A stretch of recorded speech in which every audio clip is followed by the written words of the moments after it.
former Prime Minister Imran Khan has given his party a go-ahead for a protest movement against the military regime in Pakistan. Speaking to reporters during one of his illegal jail trials inside the Adiala jail, Imran Khan said his party would withdraw an application for permission to hold a public gathering and instead hold a massive protest in Rawalpindi on Saturday. The military government in the country has used its administrative powers to deny Imran Khan's party their constitutional right to a political gathering. Imran Khan further said that he and his party would not negotiate with the military regime after it violated a previous agreement. Imran Khan, who's spending his 419th day in solitary confinement, repeated his call for appointment of the next Chief Justice in line with the Constitution. He said, and quote, "There are only 30 days left and the Constitution mandates that the senior-most judge be appointed." The Insaf Lawyers Forum, along with lawyers from bar associations across the country, will hold a protest outside of the Supreme Court on Friday, the 27th. PTI's opposition leader in the National Assembly, Umar Ayub Khan, announced the protest after he met with Imran Khan inside the Adiala jail.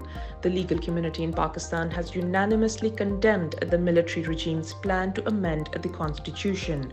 These amendments would legalize military trials for civilians and establish a new Supra Court, effectively undermining the authority of the Supreme Court of Pakistan. Pakistan's long-standing Kashmir cause was dealt a blow at the United Nations General Assembly this week when Turkish president made no mention of India's occupation of the region.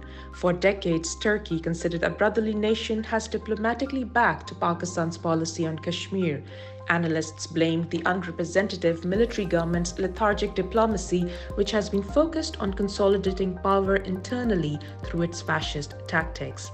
Mushahid Hussain Sayyid, a former senator, said, and quote, "This is somewhat inexplicable. Perhaps it's because of mixed signals on Pakistan's part, as influential sections of officialdom talked of a keenness for trade with India, which gave a message of unilateral desire for normalization with India, while the brutal Indian occupation of Kashmir continues."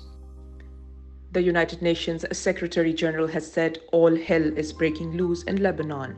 These comments come amid occupational Israeli forces' lethal bombing campaign in Beirut targeting civilians. So far, over 500 people have been killed in the Israeli strikes. Israeli Prime Minister Benjamin Netanyahu has now threatened a ground invasion which could lead to a human catastrophe. Othman Mokbil, the CEO of an NGO, Action for Humanity, that operates in the region, said, and quote, "We're calling on the US and Western governments to do more to stop Gaza being erased and Lebanon being dragged into a bloody war. For the sake of the entire region and for the sake of humanity, we need to hold all arms to Israel and bring about a ceasefire." Hell is breaking loose in Lebanon. As I told the General Assembly yesterday, we should all be alarmed by the escalation. Lebanon is at the brink. Of course, the Blue Line has seen tensions for years. But since October, exchange of fire have expanded in scope, depth and intensity. Nearly 200,000 people within Lebanon and over 60,000 from northern Israel have fled their homes. Many lives have been lost. All these must stop.